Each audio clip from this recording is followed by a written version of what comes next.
সাভারের মানবতার ফেরিওয়ালা খ্যাত মেয়র পদপ্রার্থী লায়ন খোরশেদ আলমের নির্বাচন সমর্থনে মত বিনিময় ও আলোচনা সভা অনুষ্ঠিত হয়।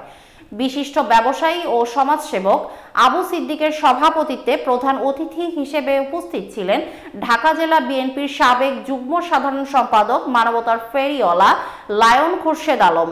বিশেষ অতিথি হিসেবে উপস্থিত ছিলেন সাভার পৌর বিএনপি ৩ নং ওয়ার্ডের সভাপতি রজ্জব আলী, বিশিষ্ট ব্যবসায়ী ও সমাজসেবক জাহাঙ্গীর আলম এবং সাভার পৌর বিএনপি ৩ নং ওয়ার্ডের সাধারণ সম্পাদক আক্তার হোসেন ব্যাপারী। সার্বিক তত্ত্বাবধানে ছিলেন সাভার পৌর বিএনপির ৩ নং ওয়ার্ডের সাংগঠনিক সম্পাদক কোহিনুর রহমান করিম। আয়োজনে জাফর ইকবাল সহ সাভার পৌরসভার সর্বস্তরের জনগণ। দুপুরবেলা থেকেই সাভার পৌরসভার বিভিন্ন ওয়ার্ড থেকে স্রোতের মতো মানুষ আসতে থাকে। বেলা ৩টার সময় মাঠ কানায় কানায় পরিপূর্ণ হয়ে যায়। মাঠে জায়গা না হওয়াতে মানুষ বক্তব্য শোনার জন্য রাস্তায় দাঁড়িয়ে যায়। প্রধান অতিথির বক্তব্যে মানবতার ফেরিওয়ালা খ্যাত লায়ন খোরশেদ আলম বলেন, দীর্ঘ ১৭ বছর ফ্যাসিস্ট আওয়ামী লীগের বিরুদ্ধে যুদ্ধ করে ৫ই আগস্টের পর আমরা নতুন করে স্বাধীনতা পেয়েছি। সাভারের মানুষ আমাকে ভালোবাসে এবং আমিও সাভারবাসীকে ভালোবাসি। আপনারা আমার পাশে থাকলে আমি সাভার থেকে মাদক এবং সন্ত্রাস নির্মূল করে ছাড়ব। এটা আমি আপনাদের সামনে আজ ওয়াদা করে গেলাম। আপনাদের সন্তানরা যদি মাদকসেবী হয়ে থাকে তাহলে রিহার্বে ভর্তি করান, যত টাকা লাগে আমি দেব।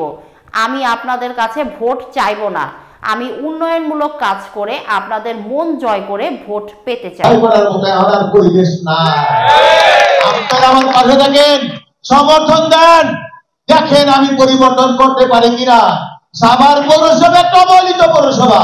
এই পৌরসভা একটা পৌর পার্ক নাই, একটা খেলার বড় মাঠ নাই, আছে? দীর্ঘদিন হয়ে গেছে। যারা দায়িত্ব পালন করলেন তারা কেন এইসব ব্যাপারে মনোযোগী হইলেন না? কারণ তারা ভোট চুরি করে হয়েছে। আর যে বাক্যে ভোটে হয়েছে, ভোটে হয়ে আমার কাছে আমি কি হলো রে, আমি অনেক বড় হয়ে গেছি, আমি রাজা এরা প্রজা, কথা শোনার দরকার নাই। ভোট চাইতে যদি আপনার দ্বারা আইতে হইতো, আপনার ভোটে যদি নির্বাচিত হইতে হইতো, তাইলে কিন্তু আপনাদের কাছে ঠিকই আইতো। আমি আপনাদের সামনে কথা দিয়ে গেলাম, আমার সামনে অনেক মিডিয়া, আমার এই বক্তব্য আমার ফেসবুকে জায়গা দেব। আমার দল ক্ষমতা আসার পরে যদি নির্বাচন হয়, একটা ভোট আমি আমার কর্মীর চাল দিতে দেব, অন্য কোনো চাল দিতে দেব না। আমার দুজন শিক্ষক আছে, মুরব্বী আছে, আপনার কাছে আমার অনুরোধ, আমি আপনাকে কোর্টে যখন কাউন্সিলর ছিলাম, আমি যদি আপনাকে প্রতি করে জুলুম করে থাকি, প্রকাশ্যে সাভারের মানুষের কাছে বলবেন যে লোক আমাকে উপরে জুলুম নির্যাতন করছিল, আমার কোনো দুঃখ থাকবো না। কিন্তু রাজনৈতিক কারণে আমার বিরুদ্ধে কোনো মিথ্যা প্রচারণা করেন না।